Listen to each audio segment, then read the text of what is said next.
Hello, everybody, and welcome to our weekly class. And today we have a very exciting topic on foreclosures. As you know, it doesn't really matter um, where we are in the world. It seems to me that wherever I travel, when I talk about foreclosure, everybody understands that foreclosure is the place where you can get the good deals, good real estate deals. It doesn't matter if you're in America, South America, Europe, Asia. Foreclosure is kind of the one of the most popular places where people know you can get the best deals, and everybody wants to know how they can participate. And because it seems like nobody really teaches you how you can win these deals at the auction. And today we're going to share some of these tips and secrets so you can be well prepared to win some of the deals for your next foreclosure auction. And indeed, the foreclosure auction is a great place to get good deals. Typically you get a 50 to 75% off of the market value. And so you can get a lot of lucrative deals at the auctions. In fact, I know some hedge funds actually specialize in buying at foreclosure auctions.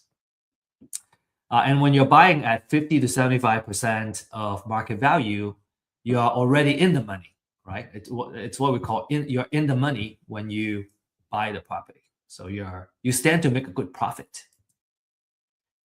Now let's take a look at this video that I took recently at a foreclosure auction just a few months ago. And just without, kind of really going into details of what's going on, let's just watch the video and let's see what you can get out.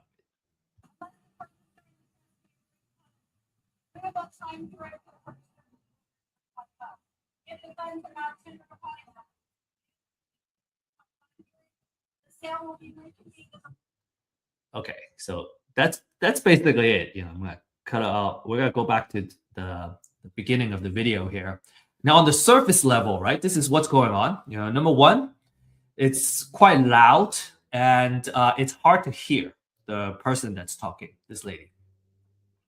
The second thing is that it's a little bit chaotic, but there is order to this chaos, right? So everyone seems to know what they're doing.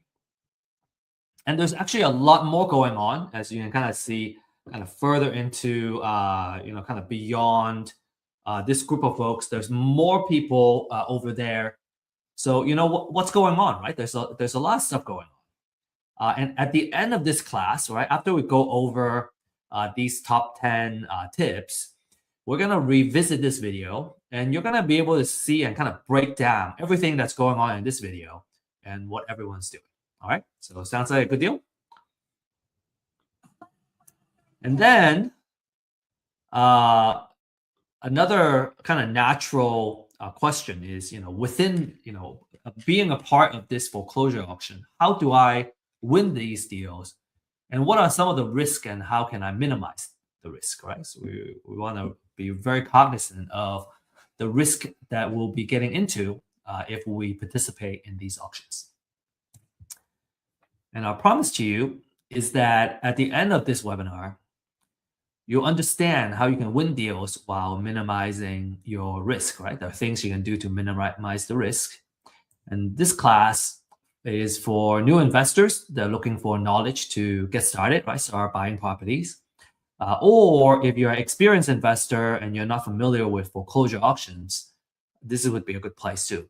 A lot of what I find is that a lot of investors, even if you have acquired a whole portfolio of properties, maybe they don't even need to participate in the auction to acquire these deals. There are different venues and channels where you can source great deals. If you want to add the foreclosure as one of the channels where you can source deals, this is certainly one place where you can gain that knowledge. From an exit strategy standpoint, all right, it's good for wholesale, fix and flip, or buy and hold at a big discount. And I have found that, when I have the habit of turning off notification, it really helps me focus, and that's how I can get the most out of an important class like this. And also, feel free to use the chat to introduce yourself, share your contact information, and where you live and all that. Who knows? Maybe you'll be able to connect with somebody who is also participating in this class that are in the same area, and make an effort to connect and set up a meeting after the class. This is important because over the years, we have found that people who network in the same class tend to end up kind of pulling the resources together and partner up together. Either partner up on a deal together or helping each other in their businesses. So make sure you really take advantage of everything that this class has to offer, all the tools that are in front of you. Be present and make the most out of it. Make quality connections. And disclaimer: this class is for education purposes only, and we don't offer investment, financial, or legal advice. Just some quick words about myself as a speaker, and I'm an executive partner of Real Estate IQ. And over the years of building the company, I have acquired, kind of picked up a lot of skill sets, such as marketing and using data to come up with intelligence augmentation, and so on and so forth. So if any of these kind of topics is interesting to you, I'm very passionate about talking about some of these. And my background is in science and engineering, so a very technical background. And I was always interested in real estate, and I was very intrigued initially about the passive nature of being a landlord. Now, if you're a landlord, you may argue, "Oh, well, I have tenants and toilets. There's a lot of things I gotta worry about. It's not a fully passive role." But at the same time, when you are a landlord and you got an asset that's producing and making money for you, it's real estate as an asset is making money even when you're sleeping. And that's even also before I learned about the wealth building techniques in real estate, which makes it even more attractive as a kind of vehicle to not just make money, but to also build wealth. And so, really awesome, I guess, place for us to be here and learn about real estate investments and how we can kind of build generational wealth for our family, right? Now, the struggle I have found is that, number one, it was hard to get the knowledge we need in real estate investments. It's kind of, hard to find, right? The schools, they don't teach you. And then it's also hard to find the good information and data for us to do the outreach and find the deals. And then third is that it was difficult to connect with the right mentors and entrepreneurs to help us grow our business. And so those are the three main struggles we saw. And that's why we established Real Estate IQ, really to solve these problems. One is to offer webinars and classes to offer the knowledge. We really believe that education is the ultimate equalizer, and that's what empowers us to kind of rise up to the level that we aspire to be in. And we also offer distressed seller data to help you find and win the deals. And finally, we offer mentorship and a deal makers community, right? Basically a support system that you need in order to succeed. I find it very difficult myself to do deals by myself. Just when I was starting out, it's very hard to know everything that we need to know to kind of participate in a deal and expect to do very well. I find it much more comfortable to work with someone who already has the experience, and then we are kind of either sharing resources or I bring something to the table, and we kind of achieve that success together. I find it a lot easier. Now, without further ado, we're gonna go straight into now the content that we have prepared for you. So we're gonna kind of really get started and talk about these 10 deal winning tips. Okay. So first of all, there are two types of foreclosures. You may have heard about the bank foreclosure. Bank foreclosure is when the owner owes the bank money, not able to afford a mortgage, for example. And then the other one is the tax foreclosure, in which case the owner owes the government taxes, and the government has the right after an amount of time to then put the house in a tax foreclosure. And there's some nuances. We're going to go into that a little bit. Now, each county is a little bit different when it comes to where the foreclosure takes place. So, where and when the foreclosure takes place. So, make sure you do your research. In Texas, for example, foreclosure auctions take place on the first Tuesday of every month. And we call it Super Tuesday or the Tuesday auction. If you're in Florida, it's auctioned on a weekly basis, as another example. So make sure you do your research on your local county. And let's talk about the bank foreclosures, right? Bank foreclosures happen when an owner stops paying their mortgage. And the lender, in most cases, it's the bank, right? Or it's a note servicer or note holder, can reinforce the lien on the house to recover the loan balance.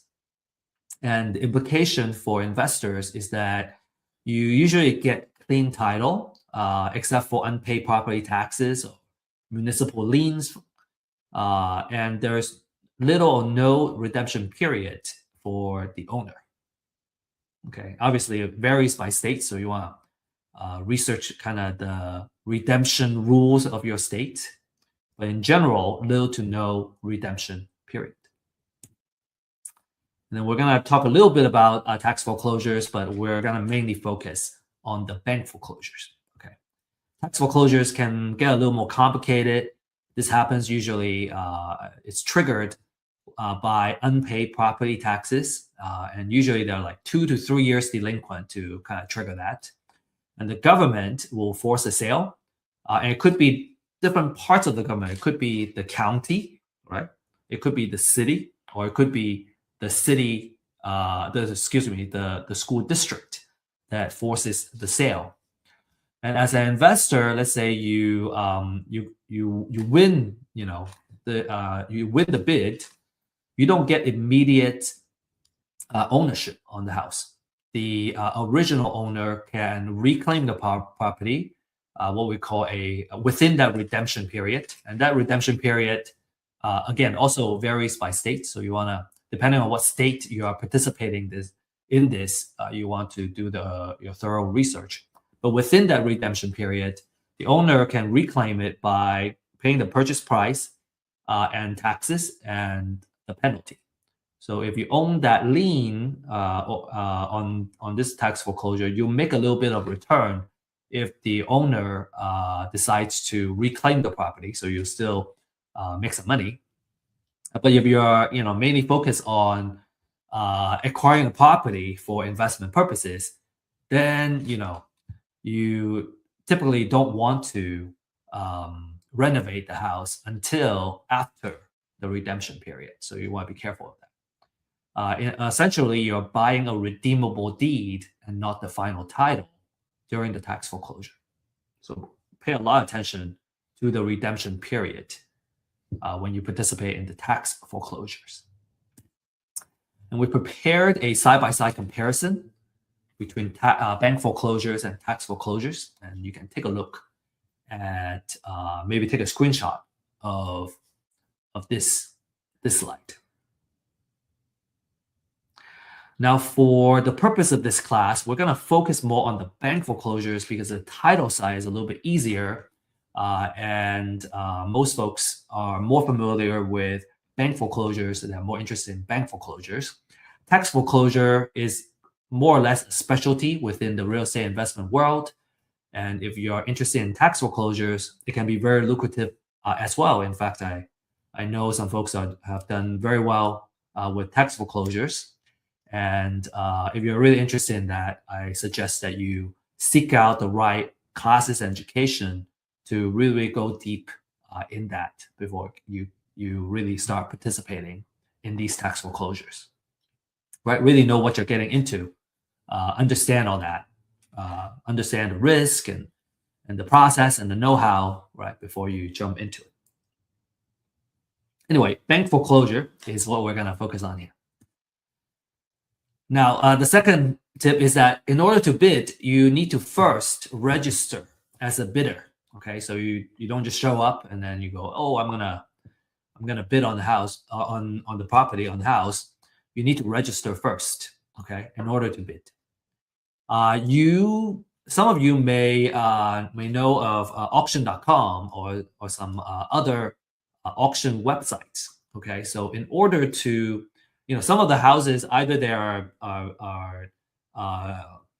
go into the auction at physically or kind of in person at the county area, county courthouse, or they are being auctioned off online as well.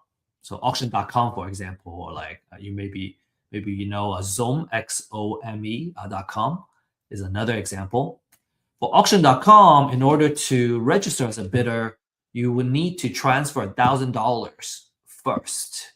And that $1,000 is refundable, but you need to kind of show that you are, I guess you got to put some money in the game in order to participate in the bidding.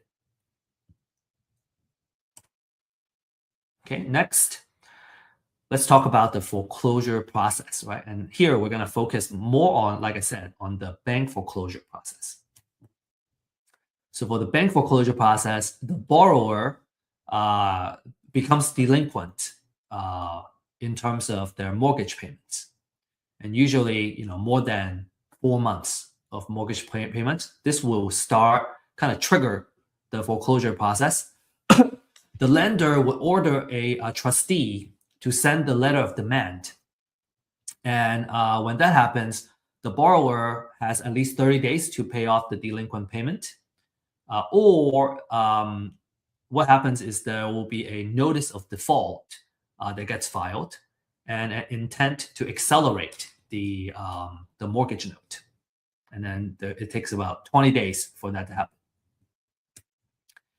And after the cure period expires, right, when the borrower kind of misses that cure period, then the lender gets to file a notice of sale. And we're going to take a look at an example of the notice of sale in a little bit. And that happens at least 21 days before the next auction.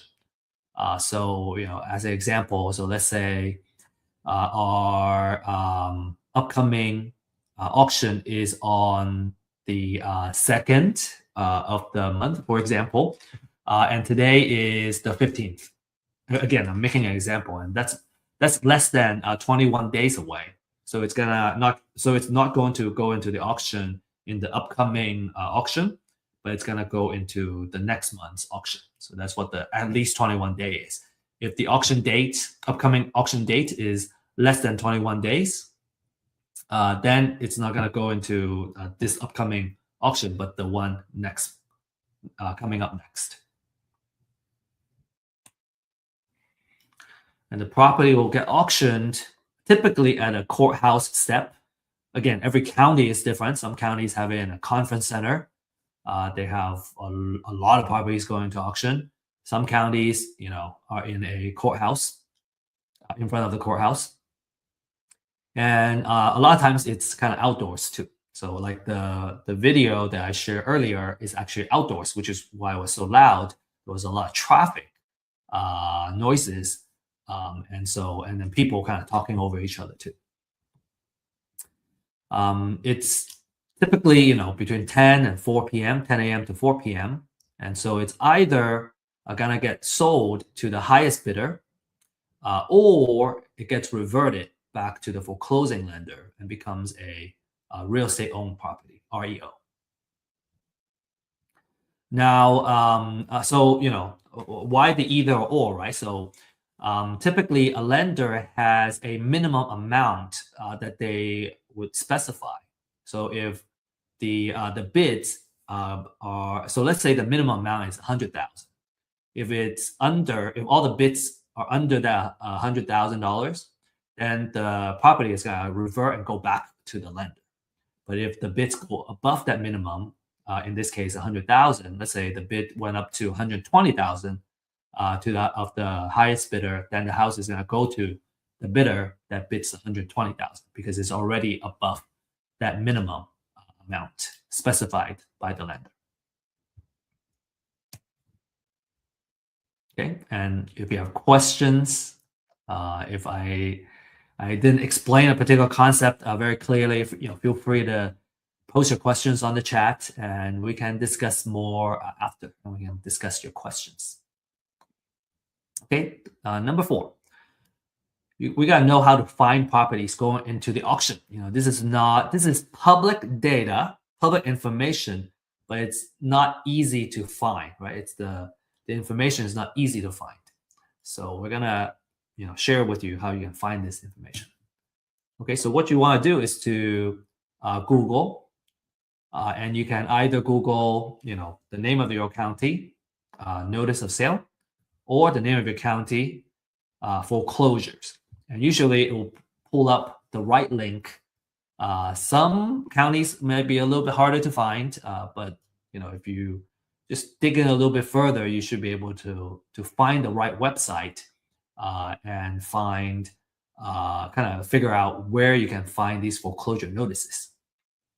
You can also find it at the courthouse. It gets posted in front of the courthouse as well, and it will be kind of on paper. You have to flip through all of them and maybe take pictures of them.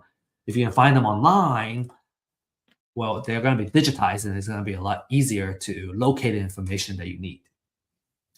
So a notice of sale looks like this. This is an example of a notice of trustee sale. You get the foreclosure date here. What time, right? This one says it's between 10 and 4 o'clock. Beginning not earlier than 1 p.m. and not later than 3 hours later. So actually, it's between 1 and 4 p.m. Right? So if you want this particular house, you want to show up between 1 and 4 o'clock. You don't have to be there for 6 hours. That's good. That's good news. And then you have about 3 hours there, and you got to figure out who the trustee is and all that stuff from here. And then you get the property address, the legal description, and everything. So a lot of information are on this notice of sale.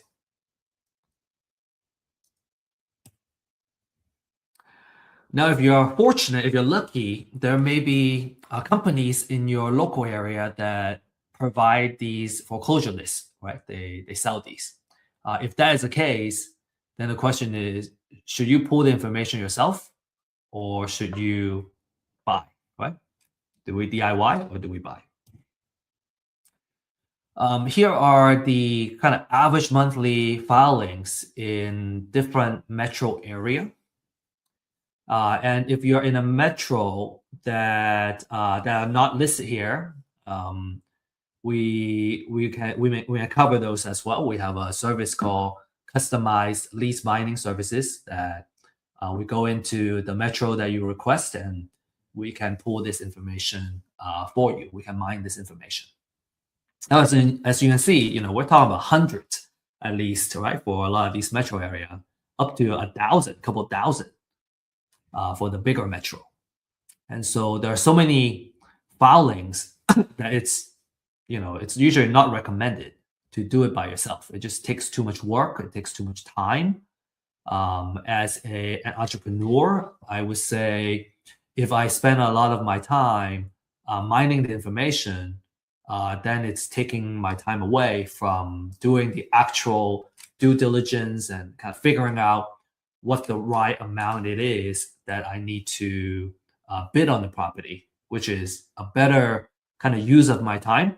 All of doing this is kind of, low value labor work. It's much easier to outsource it. I have learned how to do it myself, just so I know how the work gets done, and I appreciate, the people that are doing the work, and I can kind of know how well the work is done.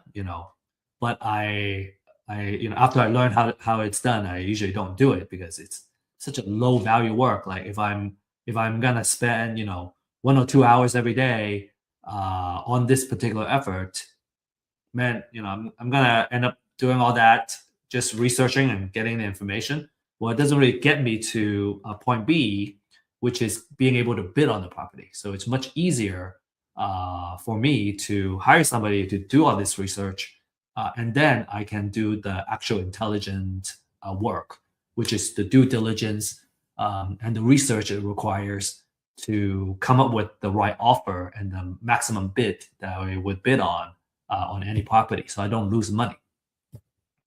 Okay, I hope that makes sense. Okay, make sure you focus your time on high value activities. Some examples of high value activity is lead generation, marketing, due diligence, contacting distressed sellers, for example. So here are some key elements, right? Speaking of purchasing, if we're gonna buy a list, like what does a quality list look like? So these are a couple of quality information. From a property information standpoint, you want to know who you want to really important is to know the trustee who's gonna be auctioning off the property. Actually, I'm gonna be sharing that as one of the tips later on. Right? You want to know the trustee. And then you want to know the property information, right? Sometimes having the address. What's weird with these foreclosure filings is that not every property's address is on the filing. Sometimes it's just a legal description. So you have to go and research and figure out what the address is and what the zip code is. Sometimes I want to only focus on a particular zip code or a particular city because that's the area that I want to focus on purchasing deals on. And it's much easier if that work is already done, and then I just focus on the filtering, right? And focusing my attention on the deals that I want to bid on. Subdivision, legal description, and the characteristic of the property, like bedroom, bathroom, square footage.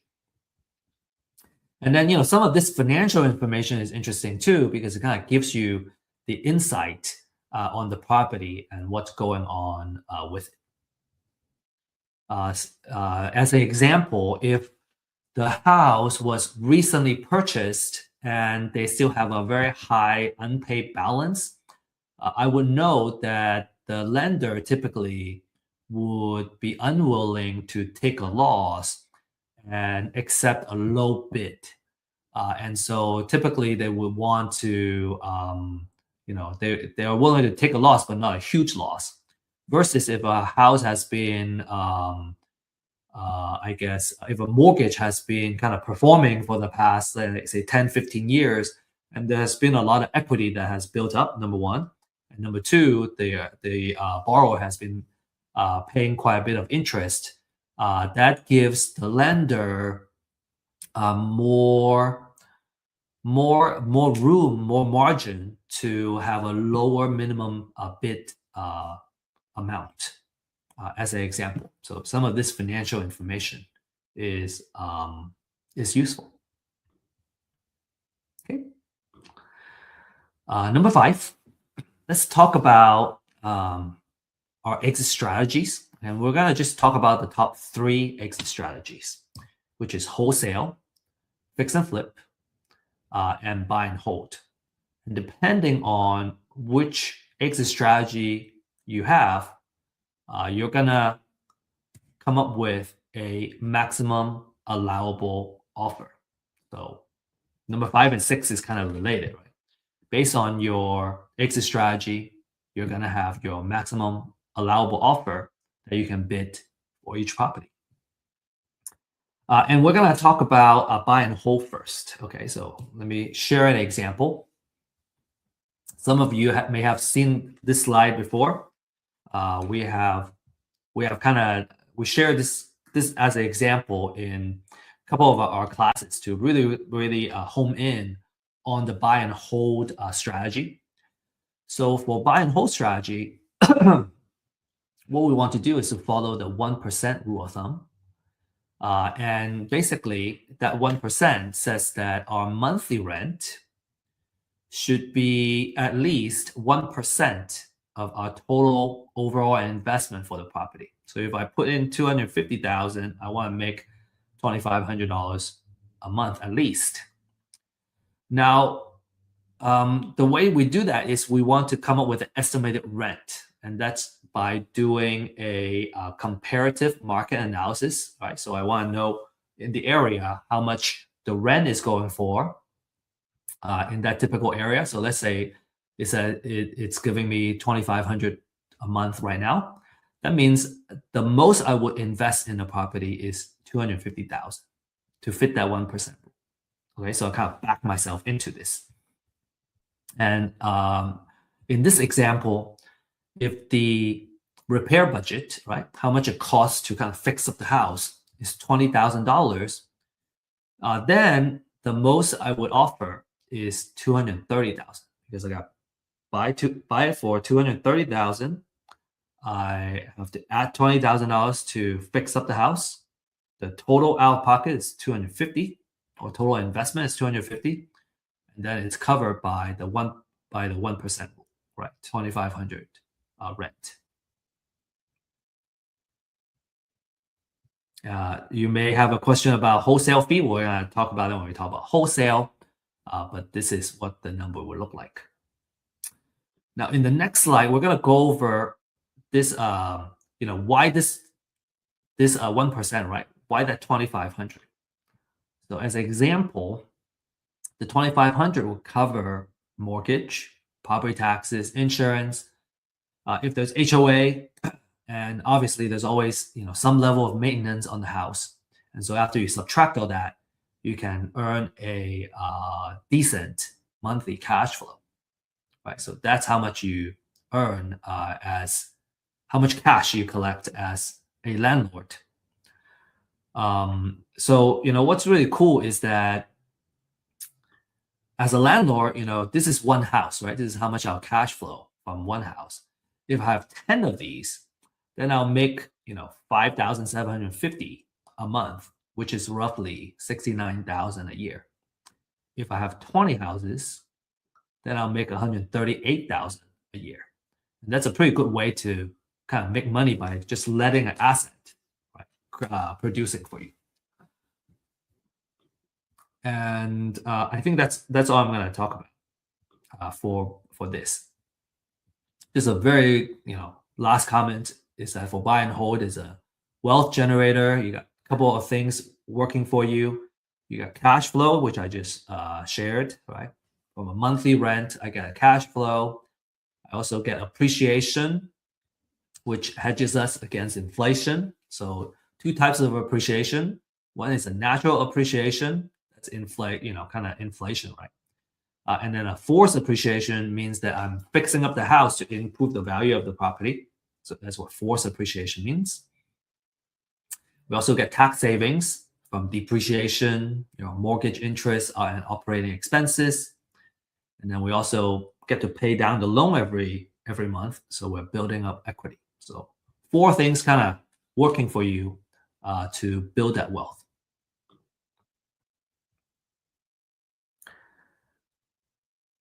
Next, let's talk about fix and flip, right? That's a 70% rule of thumb. And let's talk about how to apply it to fix and flip deals. So in this example, let's say the after repair value is 500,000. So what that is I gotta run a comparative market analysis, right? Which is figuring out how much the houses around me are selling for in their kind of pristine condition. And let's say in this case, all these houses are telling me that you can sell it for 500,000. Then we do the 70% rule, multiply this by 70%, and we get 350,000. And then if we subtract the repair budget, then we get our distress offer. So again, to kind of go back from the bottom up is that we buy at 280,000, we put $70,000 in it, so the total amount invested is 350,000. Then that's the 70% of what the after repair value is. And for completeness, we're gonna also kind of explain what the 30% is. You may have seen some of these slides in some of our classes. We like really kind of discussing these models, and sometimes repetition is great because it takes several times to really kind of understand the model. And so, so again, if you have seen these slides, feel free to skip it if you would like, or just kind of keep listening to it, and because maybe just hearing it several times is gonna, I guess, improve the understanding of these different kind of models and how we come up with this offer. Because the maximum allowable offer as a concept is one of the most important things in real estate investment. It makes sure that you don't lose money, right? By understanding how the money work, how the numbers work. Okay, so let's talk about, okay, if it's a 70% rule, what happened to the other 30%? All right, so we're going to talk about that 30%, okay? And which part is actually our profit. So as an example, 30% of that 500,000 is $150,000. Now there are closing costs. When we're fixing up the house, we have holding cost and maintenance, right? There is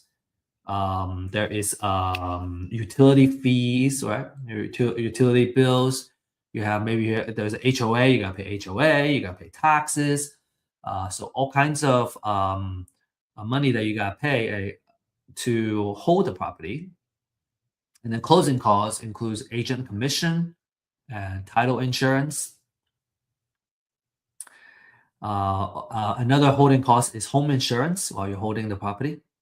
And then you have financial costs, right? So usually when you're buying a property for fix and flip, you are leveraging. You use some kind of hard money or private money leverage. And because of that, it's a short-term loan that has a relatively higher interest that allows you to get financing without the stringent requirements from the bank.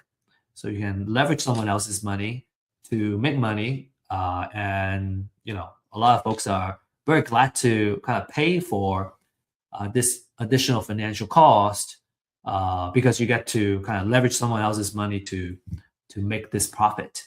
And if you run the math, you see that a certain amount of leverage actually makes sense for those that kind of embrace debt and embrace good debt to produce profits. So without diving too much into it, let's say you get financing from a hard money lender or private money lender to do the fix. Well, you have to pay the interest and on the money that you borrow, and also the fees that you incur. And so let's say you subtract all that. Well, you still make a good, $90,000, which is a very handsome profit. And that's a fantastic return for just one project, right? So imagine doing 2 projects or 4 projects a year. Fix and flip as a business can be very lucrative. And last but not least, I want to talk about the wholesale model. And what you do is you're buying the house at a low enough price to sell it to other investors. So you either sell it to a buy and hold investor, or you sell it to a fix and flip investor. And in the 2 scenarios, right? Let's say I want to sell it to a buy and hold investor. Well, in the previous example for buy and hold, I need to add my wholesale fee here before I put in the offer. So typically, we say about $10,000 on average of wholesale fees is a good number to make. So let's say I want to make $10,000, then I put it in here, and instead of offering $230,000, I offer $220,000. So if I'm acquiring it at the foreclosure auction, and I want to make my wholesale fee the maximum I would bid on is 220,000. And if I can win the house for, say, less than that, right? Let's say I won the bid at 200,000. Well, I can charge as much as $30,000 in wholesale fees and still be able to help the buy and hold investor make money. And that's a really cool place to be. Right? You don't necessarily make 10,000. Maybe you can unlock a way to make $30,000 for the deal, $100,000 for the deal, depending on the deal. And if you sell it to a fix and flip investor, then you use the same kind of structure for that formula. You use the 70% formula, and let's say in this case I want to make $20,000 in my wholesale fee. Well, then in that case, the maximum I would bid is 260,000. Or again, if I won this deal at 200,000, well, then I can make a wholesale fee of $80,000, and the fix and flip investor can still profit, and they don't mind. They will still appreciate a good deal. And so as a wholesaler, you can see that you might be able to kind of make a lot of money on one deal if you acquire it at a low enough price. Cool. I hope that makes sense. Again, if you have questions, feel free to ask questions. And we have weekly office hours that you can join if you prefer like a one-on-one kind of let's go over the actual numbers. Now, another thing I want to kind of share with you is that these numbers are kind of idealized numbers, right? In real life, it's not that pretty and all well-rounded. And there are some fees here and there, right? That changes the actual number. And so in a real life case, you may see that the numbers may look slightly different. And that's natural. We're just trying to kind of simplify the concept into something that's easy to understand. And in a real life case, based on the different kind of fees and what the situation is, what the interest rate currently is, and so on and so forth, the actual number is going to be different.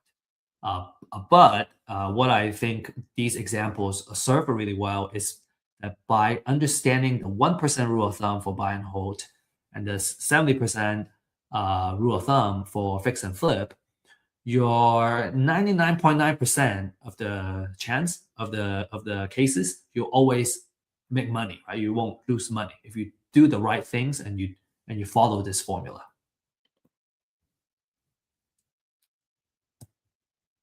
All right. I think we spent enough time on the maximum allowable offer.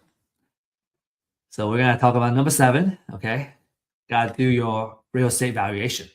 So that's another big fundamental skill set for a real estate investor is being able to do a really good high fidelity real estate valuation.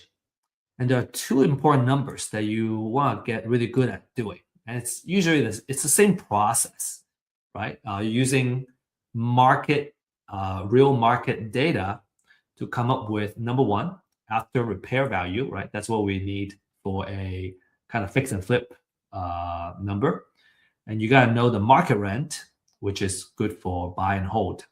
And usually when I kind of evaluate a deal, I kind of always like to look at both of these numbers because it will tell me which exit strategy works best and which strategy, if it's flexible, right? If both strategies work, that's going to tell me, hey, this is a really awesome deal.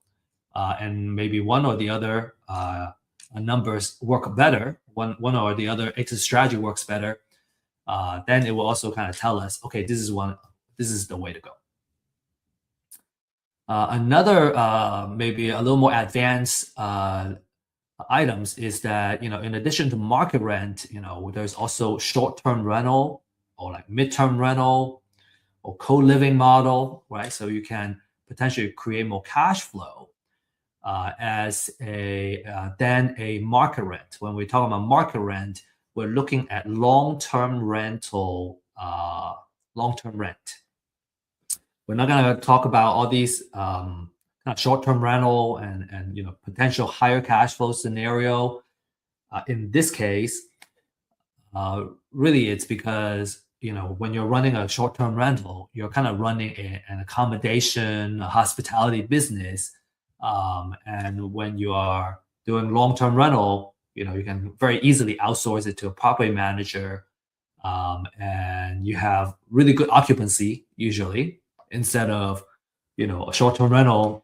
You have occupancy type of a situation or occupancy kind of factor they gotta factor in. So to kind of keep things a little more organized, right, we're gonna focus more on the long-term rental. And for real estate valuation, what's important is to run a comparative market analysis, or what we call a CMA. So looking at the market, right, all the comparables that are on the market, how much do they sell for? How much do they sell for? That's going to give me the ARV, after repair value. How much do they rent for? That's going to give me the market rent. And we're going to just talk a little bit briefly about best approaches to CMA. So best approaches to CMA is these couple of things to kind of set up the parameter, right, on which ones are comparable, right? The keyword is comparable for a CMA. You want to know, you want to look at the distance, right? How far? If it's too far away, maybe it's not a comp anymore. You want to look at recency. Recency is how recently the house was last sold. If it was sold 5 years ago, that's not really market value data anymore. You want it to be as close as possible. Ideally, the last 30 days, the last 90 days would be really good, because the real estate value and real estate prices is seasonal. So the more recent, the better, typically 90 days. You want to look at square footage, right? A small house, a cottage, and a big mansion, completely different type of valuation. A year built, right? Obviously a new house and a house that was built in 1920s, completely different material, age and all that stuff. So you want to be kind of similar. And then ideally you want the houses to be in the same subdivision, because they tend to be in built by the same or similar builders, and they're true comparables. So some rule of thumb, and these are just kind of guidance. We put 1 mile for distance. Ideally, it's actually a quarter mile if possible. Recency, at most 360 days, but ideally 90 days. Square footage is plus and minus 20% of the house that we're trying to evaluate. So if the house is say 2,000 square feet, then you're gonna go. You want to pick out the comparables that are 1,600, between 1,600 and 2,400, which is within that plus minus 20% of 2,000. And then year built, as an example, let's say it was built in year 2000. You go from 1990 to 2010, and then you try to choose the same subdivision if possible. Then you're going to choose the best 3 to 4 comparables as the basis to come up with your valuation for the ARV, after repair value, and also for the market rent. So so I guess, maybe just to elaborate a little bit more, for after repair value, I'm looking for sold prices for the houses that have been sold in the area. For market rent, I'm looking for leased prices for the houses that have been leased in the area. Okay, let's move on. Number 8, you gotta know how to minimize your risk. 3 key questions that you need to answer. Okay, number 1, is the house is still there? If there are times where the house goes into a bank foreclosure, tax foreclosure, but actually there's no house there anymore. It's just a plot of land. And if you're bidding on the property as if the house was still there, and you're bidding, you put down a big bid on the house, and there's no house, then you're going to stand to make a big loss. Okay. The way to mitigate that risk is to hire someone to take photos for you. The market price that I know of is that it's about $25 per property. You can hire someone to take a photo. So based on the photo, you can see the condition, or if the photo has no house, you know that there's no house there. The second one, what other liens are also on the house? Okay, so some key questions like, is the auction is it auctioning off the primary lien, or is it auctioning a secondary lien, right? Are there IRS liens and property tax liens, more senior liens on the property? So those are the things that you want to know, and you understand the seniority of the liens, so that you would know, if you end up, buying the property, is it now a clear title, or is there senior liens that I got to pay off before I can take title to the house? As we mentioned, municipal liens, right? Tax liens, they are more senior than the bank foreclosure liens. So you want to make sure you do those properly. And the answer to that is called a title research. So the market is kind of going for, I think a title company would charge around $200 on the title research. We offer that title research service for $40 to $75. The reason is that we are really focusing on doing research for the purpose of bidding on foreclosures, and we're not going as steep in terms of going 30-year research on a property per se, because it's not needed for the purpose of foreclosure auctions. So we are pricing it at between 40 to 75 per research. And then number 3, how much does it cost to fix the house? So if you have the photos, you can at least kind of see the exterior of what's needed to be done on the house. And this is something that you have to take a risk on, because you can't walk the house and come up with a rehab budget. And so you have to kind of really do some rough estimation on how much it would cost to fix up the house, because remember, the rehab budget is part of your formula for your maximum allowable offer. Okay, so those are the 3 main questions you really got to answer before you bid on the house. Okay, all right, number 9. We got to know which trustee will be auctioning the property. Because if you really want to participate in the auction of a property, you're going to need to know who the trustee is. Where are they? When they show up, you got to know where they are, because sometimes they just kind of show up, they start auctioning, and maybe there are some auctioneers that are very loud and kind of really try to get as many people to participate as possible. But some trustees, different style, they're just reading off of the disclaimers or whatnot. And you really need to know where they are, and when they show up, you better be there, so you don't miss the chance of bidding on the property. Okay, so that's very important. You want to know what time frame they're gonna get bidded. The property is gonna be auctioning, and who the trustee is, and kind of when they show up, you gotta be there. And number 10, you want to have cashier's check ready, and get them ready and bring them with you. Experienced foreclosure bidders usually come with cashier's checks in different denominations. Okay, they have 50K, 30K, 20K, 10K.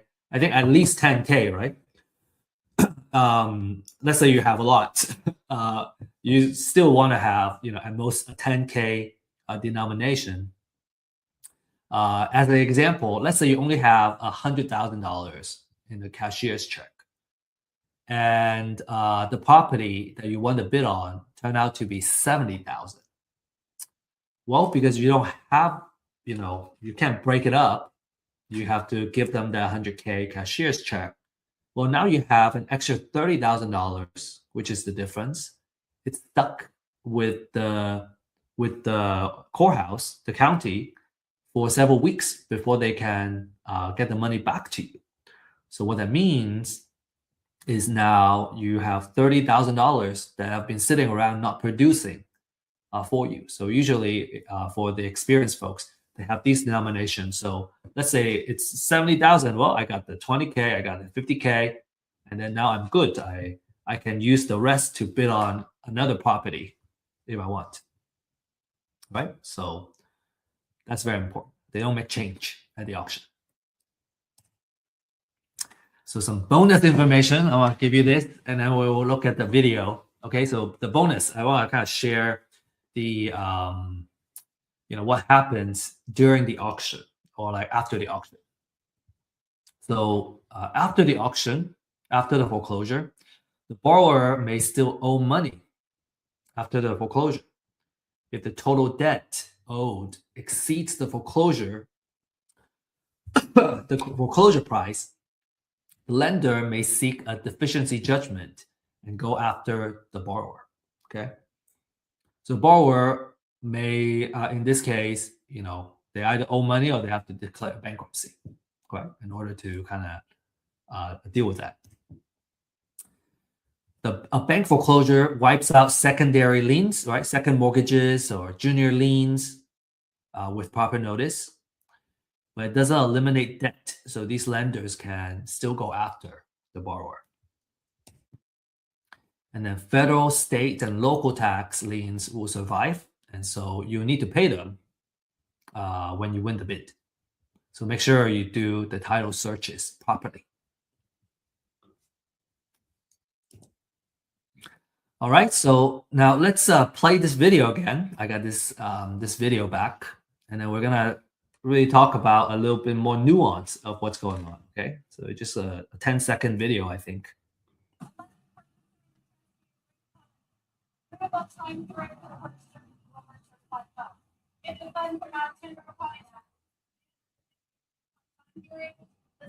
Okay, so this is what's going on. This lady is announcing disclaimers before she starts auctioning the property, and she has a stack.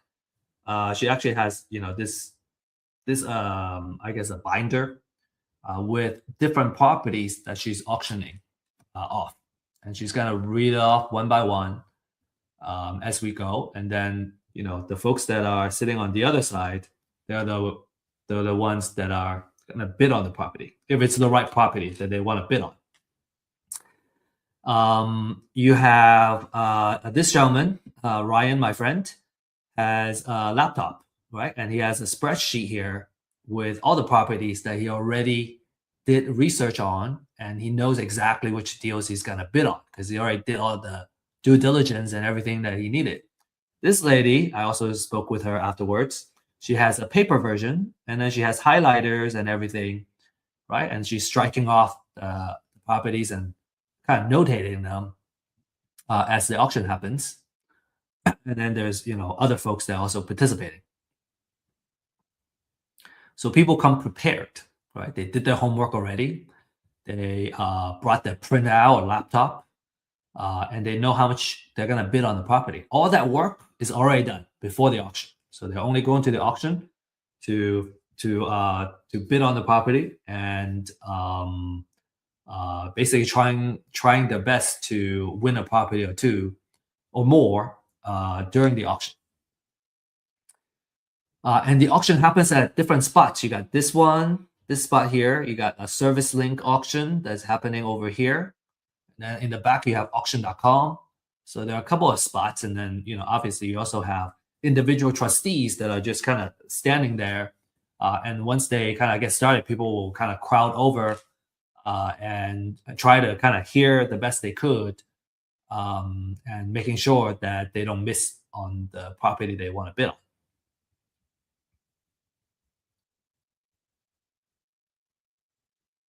Okay. So yeah, so many auctions can happen at the same time too. So you can have three properties being auctioned off at the same time by three different trustees. So it can be pretty chaotic.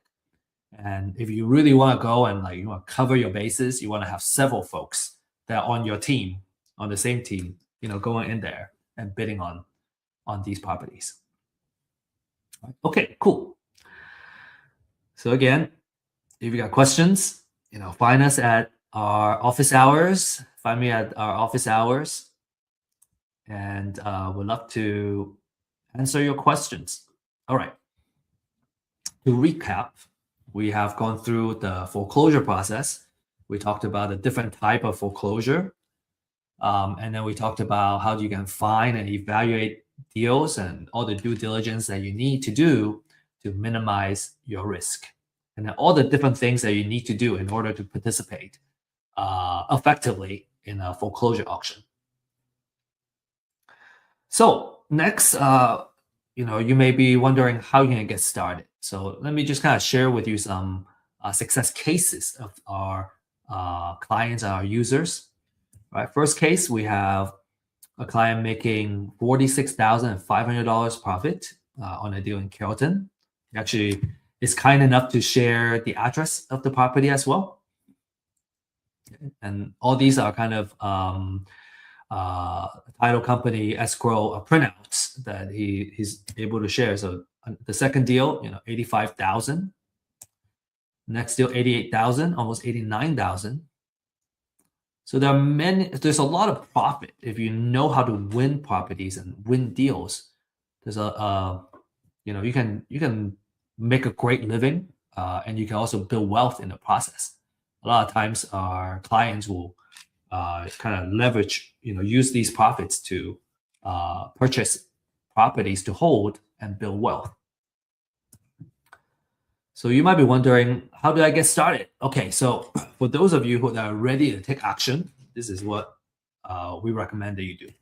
Number one is you get a foreclosure list. The more research that's been done, the better. So you can, get firsthand data, exclusive research, and everything that you need to know about the houses that are going into foreclosure. For a limited time, there is a disruptive pricing that I'm sharing here. This price is not going to last a very long time. So, there's a QR code here that you can scan and take advantage of it.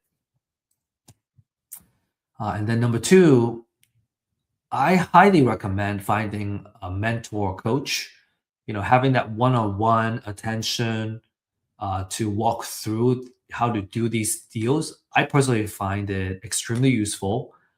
I don't even know how to do it another way. It seems to me that when it comes to kind of these high value, high ticket deals, just having someone to walk you through it, someone that you trust, obviously, to kind of walk you through the first couple of deals until you learn the rope. I think I would even argue that it's necessary, like, having someone that kind of hold your hands and kind of show you the way. So we have a deal accelerator program that if you choose to participate, that's what we designed the program to do, is to give you that one-on-one hand holding and training and mentorship to get the deals done, get a couple of deals under your belt, and then you become a deal partner where we do deals together. This program is more appropriate for those that have already been through a training and coaching program and need more one-on-one attention in order to make a deal happen. So just kind of keep that in mind. And then step number three, do your due diligence. Right, you gotta get photos, right? Do the comms, and learn how to do a rehab budget, and then also title research. And as I mentioned, we offer title research services to help you economically, do the searches on any property that you choose to, and at a much more affordable price than a title company, for example. And then finally, when you're ready, go to the foreclosure auction and join the fund, and we may see you there. Okay, before we end, share a couple more success stories here. Jordan, being a client for Real Estate IQ for in a month, he closed 2 deals and made $60,000. And Salvador, first deal, 30,000. And Ismail, consistently, getting deals and an average of 8,000 per deal, a total of 80,000 in the past 10 transactions. That's pretty good, right? Pretty good profit. So again, if you're ready to take action, you can scan this QR code to get started. Schedule a 30-minute in-depth consultation on what Real Estate IQ has to offer to help you find deals and win your first deal. And if you are not ready to kind of actively get started, but you want to continue to learn through seeing real cases and real deals, then you need to join our weekly Thursday program. This is at 11 a.m. Central Time. We kind of decided that was the best time because I think across the United States, doesn't matter what time zone you're in, that's a really good time to participate. This is a weekly live stream where we follow live deals that we're actively working on, right? We have a purpose of building a real estate portfolio in real life. And some of these deals we're actually offering to our community as well. But we're building this portfolio with a purpose of building wealth. And at first you can participate as an audience to kind of follow the deals and see how the deals are doing. We have about, I think, 10 deals right now that we're actively, in the process of working on or producing a cash flow. And one day, you're going to feel ready to actively participate. And you can either participate by bringing your own deal to our community, or you can work on the deals together with us as partners. So the deals is a big part of this live stream. We feel that by looking at real cases is where we learn the most and learn the fastest, right? Real cases instead of just talking about theory. And then we go over the market update that will impact the real estate investment world. For example, just recently we talked about a legislation change that's going to affect landlords, right? And that just became effective a week ago. And so, those are very helpful for investors that are actively doing business. And then we'll also share wealth building techniques and knowledge. So you can, leverage all this, right? The whole purpose of, real estate is using it to build our wealth and create generational wealth. And so we really hope that this Deal Makers live stream will continue to grow and really kind of bring great value to everybody that participate. And with that said, I want to say best of luck and happy investing. And if you have any questions, feel free to join our events and our office hours. Oh, I forgot to mention, we don't have a slide on the office hour. Our office hour is on Fridays at 9:30 a.m. Central Time. And you can find the link to join the office hours in usually our meetup groups or on our website. So just need to search for those. And if you have any questions, right, on any classes or actual deals, you need someone to kind of evaluate the deals for you, make sure it's a good deal. You need someone to come up with a recommendation of how much you offer on the lead that you're working on, for example. That's how you can leverage our office hours. All right.